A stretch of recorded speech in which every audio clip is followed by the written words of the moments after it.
the Club Godolphin Cesarewitch, 2¼ miles, and away they go. She is hybrid with the field on the extreme right from the outside stalls, having looked very reluctant down at the start. Xenon is handy towards the far side. Also going forward is Motazan over there. They're followed by Temporize and Zoffy towards the far side, tracked then by Bashful Boy amongst those. Behind those Vino Victrix. Towards the centre is Tashkhan, with also Emian going forward and Blaze on 5, tracked by Wonderwall. It looks as though it could be Jesse Evans not far off them, with Pied Piper, in fact. And then on the outside is Mr. Escobar in the yellow armlets just outside of Wordsworth. And they're followed then back in the field to Jack Finbarge. She is hybrid, is being pushed along. Looks like Jeremiah is the one that's slightly detached towards the back of the field in these very early stages. Tashkhan on the far side of Emian in the blue sleeves, with Wordsworth very handy indeed. Then Motazan. On the near side then is Mr. Escobar as they continue their journey. Zoffy is not too far behind them. Pied Piper, handy Blaze on 5. Then Temporize as they race towards their one and only right-hand turn. Wonderwall's on the outside. And then Bashful Boy, the Shunter, is back on the inside of the field. Jack Finbar is out wide. Tritonic is further back. Then She is Hybrid out wide of the field. A lot of Joy towards the rear. Not so sleepy, not very prominent today. Not so prominent, with Ocean Wind towards the rear of the field as well as they continue the journey. And it's up front. Leading the way is MC Muldoon coming through with, in second place, Mr. Escobar. And they are followed then on the inside by Emian as they now begin to straighten up and head down the home run. In fact, it's Xenon that leads in the same colour as MC Muldoon. Xenon leading by 4 or 5 lengths. Mr. Escobar, Emian, and then Tashkhan. Followed closely then by Mr. Escobar. Then Blaze on 5 towards the outside. Trying to make a move forward is Wordsworth. They're followed by Motazan, and then back in the field to Golden Shot, not too far behind the leaders. And trying to make a move too is Wonderwall towards the outside. And still on the wide outside, Mr. Escobar is actually hanging across towards the outside running rail. So Xenon leads the way to Emian in second place. Still close up behind these is then Blaze on 5 with also Tashkhan as they race now inside the final 3/4 of a mile. Back in the field to Jack Finbar. Golden Shot now coming under a bit of pressure. The Shunter is making some progress. And still very wide and out of it now, Mr. Escobar. The main body of the field sticking towards the far side, towards the centre. And it's Xenon that leads the way. Xenon chased by Tashkhan. And then in behind these making ground is Grand Providence. Light blue jacket, noseband, but under pressure. Tritonic has a good chance on the far side. Emian still in the firing line. And right there too, with a run in the red jacket is Pied Piper as they run on down towards the final. Jesse Evans also in the firing line as well. And now inside the final 3 furlongs, a typically wide open race. Tashkhan and Xenon and Tritonic on the far side. Jesse Evans down the centre. The Shunter is coming through as well.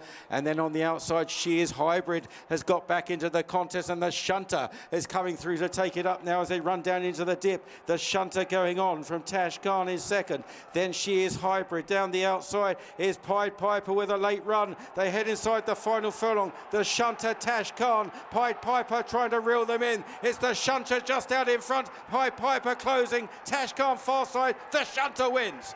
Pied Piper and Tashkhan. Photo finish for second. Then Bashful Boy back in fourth.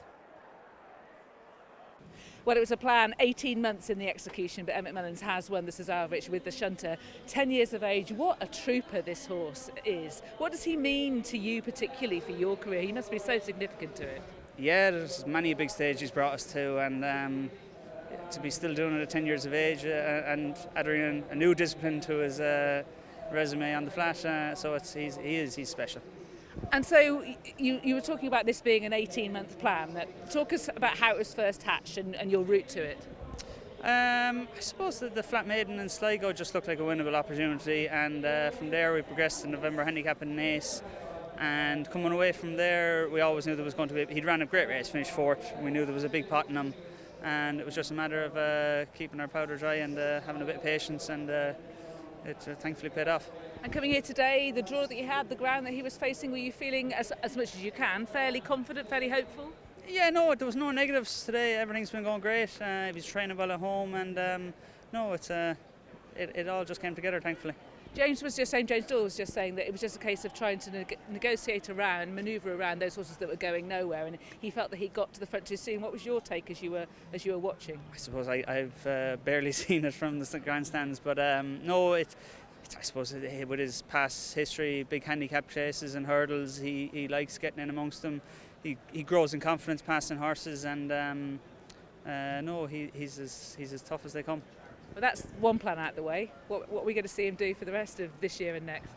We've turned over nearly all stones now at this stage, but you'd never know. As I was saying earlier, he'd had an entry and very nearly made it to the Grand National field last year. We only scratched him at the last forfeit stage, and all options are open. Do you think that's a task that would suit him? His jumping hasn't historically been the most fluent, but he's not a horse that's fallen, so I wouldn't put anything past this horse. And so have you tried him over some of the mock national fences that sometimes have sort of moved around the country? No, I don't think we have. Sorry, he did pop them last year. No, they're small ones. We don't frighten them at home anyway, but that went perfect, yes.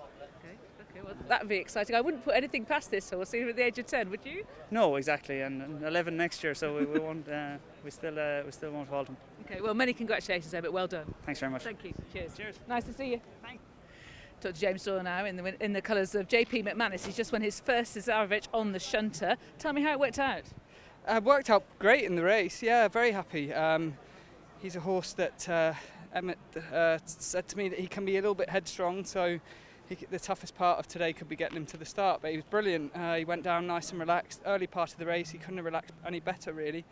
And it was just a case of avoiding the kind of dead wood in this race from 6 out up to the line. They start to come back and you're just trying to pick your gaps off without getting there too early, and that did prove quite difficult, and I ended up there much sooner than I would have liked, but he was very brave.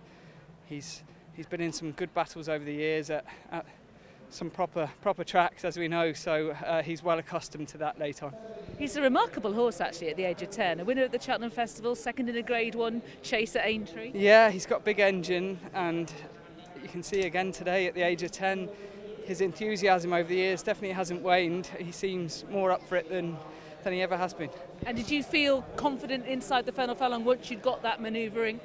Yeah, it went almost too easy. I could have done with just being held up slightly longer, so I didn't present him to go and win his race so early. So I was a little worried, I guess, in the dip, and then around a furlong out, I wasn't treading water, but he was just taking his foot off the pedal a little bit. And I think it was Ryan. I could feel something come to me, and he responded immediately as soon as he felt that. So I knew we were kind of in business then. You've got a gnarled old battler underneath you. Yeah, exactly. It's a big help, especially at the end. You know, us jockeys are at this trip. It's a specialist trip, isn't it? Yes. So you need a willing partner. And how about these colours as well? Have you ridden for JP McManus before? I have a couple of times in the past, but never to success. So yeah, no, it's a very important day. Yeah, riding in these silks. I wanted to be a jump jockey when I was growing up, so watching these silks over the years, AP McCoy, yeah, it's a good feeling. Yeah, absolutely, the closest possible thing. Many congratulations. Thank you. Subscribe to Racing TV's YouTube channel now to watch more great races like this.